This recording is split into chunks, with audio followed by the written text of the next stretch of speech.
Hello guys, I am Devashish Mathur and welcome back to this channel. आज के इस video में मैं आपके लिए टॉप मोस्ट सिलेक्टेड क्वेश्चन लेकर आया हूं, तो सब प्लीज़ इस वीडियो को लास्ट तक देखते रहिए। साथ ही मेरे इस यूट्यूब चैनल पर नए हैं तो प्लीज़ सब्सक्राइब कर लीजिए, साथ ही बेल आइकन को प्रेस करिए ताकि जैसे कोई नई वीडियो डालता हूँ सबसे पहले आप देख सकें। तो चलिए शुरू करते बिना किसी देरी। पहला क्वेश्चन है, निर्विरोध चुने जाने वाले एकमात्र राष्ट्रपति थे। इस क्वेश्चन में पूछा जा रहा है कि निर्विरोध जिसका विरोध नहीं किया गया वैसे राष्ट्रपति कौन थे। तो इसका आंसर है ऑप्शन सी, नीलम संजीव रेड्डी। इसके कार्यकाल की बात करें तो इनका कार्यकाल 1977 से 82 के बीच था। अगर डॉक्टर राजेंद्र प्रसाद की बात करें, स्वतंत्र भारत के डॉक्टर राजेंद्र प्रसाद स्वतंत्र भारत के फर्स्ट और सेकेंड राष्ट्रपति थे। इनके कार्यकाल की बात करें तो 1950 से 62 के बीच था इनका कार्यकाल। बढ़ते हैं अगले क्वेश्चन की ओर। अगला क्वेश्चन है, भारतीय संसद में लोक लेखा समिति का अध्यक्ष कौन होता है। इस क्वेश्चन में पूछा जा रहा है कि भारतीय संसद में लोक लेखा समिति का अध्यक्ष कौन होता है। तो इसका आंसर है ऑप्शन सी, विपक्षी दल का नेता। अगर बात करें विपक्षी दल का नेता जो लोक लेखा समिति का अध्यक्ष होता है उसे कौन चुनता है, तो लोकसभा अध्यक्ष चुनता है। बढ़ते हैं अगले क्वेश्चन की ओर। अगला क्वेश्चन है, राष्ट्रपति पर महाभियोग लगाने के लिए किसी भी सदन में कम से कम कितने दिन पहले लिखित सूचना दी जाती है। इस क्वेश्चन पूछा जा रहा है कि राष्ट्रपति पर महाभियोग लगाने के लिए किसी भी सदन में कम से कम कितने दिन पहले लिखित सूचना दी जाती है। तो इसका आंसर ऑप्शन बी, 14 दिन पहले। राष्ट्रपति को पर महाभियोग लगाने के लिए कम से कम 14 दिन पहले लिखित सूचना दी जाती है। अगर बात करें राष्ट्रपति पर महाभियोग लगाने का प्रावधान संविधान के किस अनुच्छेद में है, तो अनुच्छेद 61वें अनुच्छेद में, संविधान के 61वें अनुच्छेद पर राष्ट्रपति पर महाभियोग लगाने का प्रावधान है। बढ़ते हैं अगले क्वेश्चन की ओर। अगला क्वेश्चन है, भारत में चुनाव प्रणाली किस देश से ली गई। ये इंपॉर्टेंट क्वेश्चन है, तो इसका आंसर है, इस क्वेश्चन में पूछ रहा है कि भारत में चुनाव प्रणाली किस देश में से ली गई। इसका आंसर ऑप्शन ए, ब्रिटेन से ली गई है। अगर बात करें, आपको पता होना चाहिए कि जो चुनाव प्रणाली और संसदीय प्रणाली ब्रिटेन के संविधान से लिया गया। बताएंगे अगले क्वेश्चन की ओर। अगला क्वेश्चन है, संसद के निम्नलिखित गैर सदस्य में किसे संसद को संबोधित करने का अधिकार है। इसका आंसर ऑप्शन ए, भारत का न्यायमूर्ति, भारत का जो अटॉर्नी जनरल है उसे संबोधित करने का अधिकार है। बढ़ते हैं अगले क्वेश्चन की ओर।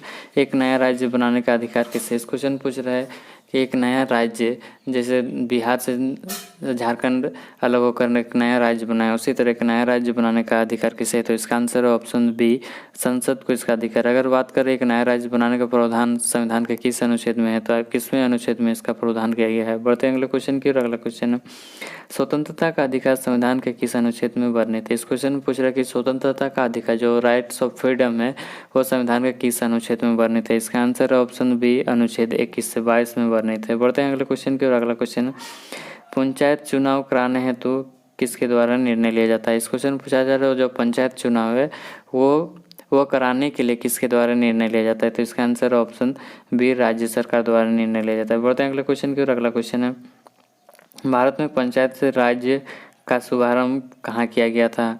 इस क्वेश्चन पूछा जा रहा है जो भारत में पंचायती राज्य वह कहाँ शुरू किया गया था। तो इसका answer option B, Nagaur Rajasthan में किया गया था। अगर पूछा जाए कि कब किया गया था, तो 1959 में किया गया था। 2 अक्टूबर 1959 में पंचायती राज का शुभारंभ किया गया था। बढ़ते हैं अगले क्वेश्चन को। अगला क्वेश्चन है, निम्न में से किस अनुच्छेद में के अंतर्गत भारत का एक राष्ट्रपति होगा।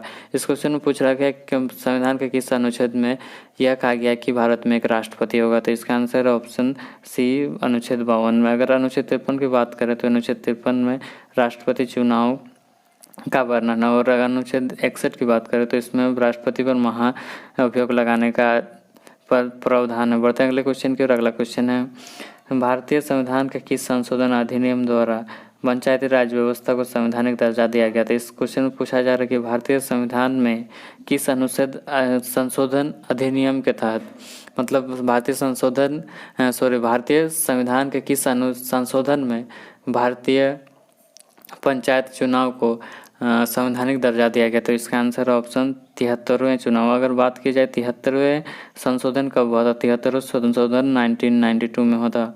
बढ़ते हैं अगले क्वेश्चन की ओर। अगला क्वेश्चन है भारतीय संविधान की 10वीं सूची किससे संबंधित है? भारतीय में कितनी अनुसूची है? भारतीय में 12 अनुसूची है। 12 अनुसूची में 10वीं अनुसूची किससे संबंधित है? इस क्वेश्चन पूछा जा रहा है, तो इसका आंसर है ऑप्शन ए, दल बदल कानून से संबंधित है। अगर बात की जाए जो 10वीं अनुसूची वो भारतीय अनुसूची में कब ऐड किया गया, इसको कब लागू किया गया? तो 1985 में किया गया था।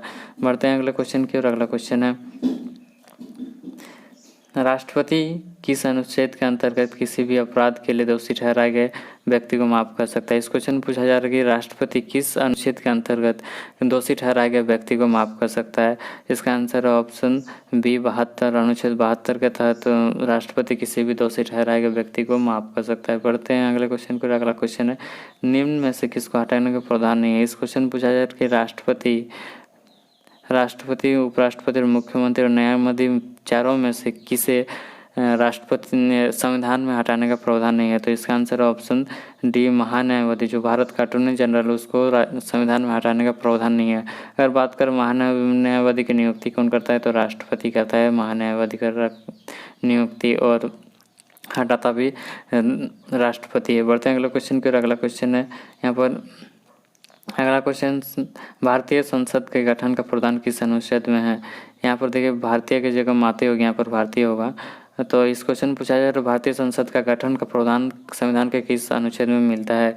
तो इसका आंसर ऑप्शन सी, अनुच्छेद 79 में देखने को मिलता है। अगर बात की जाए अनुच्छेद 80 की, तो इस अनुच्छेद 80 में राज्यसभा गठन का प्रावधान है, और अनुच्छेद 81 में लोकसभा गठन का प्रावधान है। बढ़ते हैं अगले क्वेश्चन की ओर, याद रखिएगा। बढ़ते हैं अगले क्वेश्चन की ओर। अगला क्वेश्चन है राज्यपाल, राष्ट्रपति और राज्य व्यवस्था के विभिन्न पदाधिकारियों का वेतन का उल्लेख किस अनुसूची में किया गया है? इस क्वेश्चन पूछा जाएगा राज्यपति, राज्यपाल और जो भी जितने भी सारे सरकारी कर्मचारी है उनका वेतन का उल्लेख किस अनुसूची में किया गया? तो इसका आंसर ऑप्शन बी, अनुसूची, द्वितीय अनुसूची में। बढ़ते हैं अगले क्वेश्चन की। अगला क्वेश्चन है भारतीय लोकसभा के आम चुनाव कब संपन्न होते? इस क्वेश्चन पूछा है जो भारतीय लोकसभा के आम चुनाव जो थे वो सबसे पहले आम चुनाव कब संपन्न हुए थे? तो इसका आंसर ऑप्शन 1952 में। अगर बात की जाए ये चुनाव कब से कब तक चला था, तो ये चुनाव अक्टूबर 1951 से फरवरी 1952 तक चला था। बढ़ते हैं अगले क्वेश्चन की। अगला क्वेश्चन है निम्न में से स्वतंत्र भारत का पहला बजट किसने रखा था? यहाँ पर 3 क्वेश्चन बनते हैं। पहला क्वेश्चन स्वतंत्र भारत का सबसे पहले बजट किसने रखा था? दूसरा गणतंत्र भारत का सबसे पहला बजट किसने रखा था? और तीसरा स्वतंत्रता से पहले भारत का सबसे पहला बजट किसने रखा था? तो इस क्वेश्चन में क्वेश्चन क्या कर रहा है, निम्न में से स्वतंत्र भारत का पहला बजट किसने रखा था? तो इसका आंसर ऑप्शन आर के शेट्टी ने सबसे पहले स्वतंत्र भारत का बजट रखा था, और कब रखा था? 1947 में रखा था। अगर बात की जाए गणतंत्र भारत का सबसे पहले बजट किसने रखा था? तो 1950 में रखा था। अगर बात की जाए कि स्वतंत्रता से पहले किसने रखा था, तो जेम्स विल्सन ने 1860 में सबसे पहले अपना बजट रखा था। बढ़ते हैं अगले क्वेश्चन की। अगला क्वेश्चन है किस अनुच्छेद के अंतर्गत कम उम्र के बालक किसी फैक्ट्री या अन्य जोखिमपूर्ण कार्य नहीं कर सकता? इसका आंसर ऑप्शन बी, अनुच्छेद 24 में। बढ़ते हैं अगले क्वेश्चन की। अगला क्वेश्चन है भारत और पाकिस्तान के बीच कौन सा ट्रेन चलता है? यहाँ पर भारत और पाकिस्तान के बीच 2 ट्रेन चलता है, एक समझौता एक्सप्रेस होता है, एक थार लिंक एक्सप्रेस है। यहाँ पर आंसर होगा ऑप्शन बी, समझौता एक्सप्रेस। आज के इस वीडियो में आपको ये कैसा लगा मुझे कमेंट कर बताइए, और साथ ही मेरे इस यूट्यूब चैनल पर नए हैं तो प्लीज़ मेरे सब्सक्राइब कर ले, लाइक करें और शेयर करें। सो मिलते हैं अगले वीडियो में।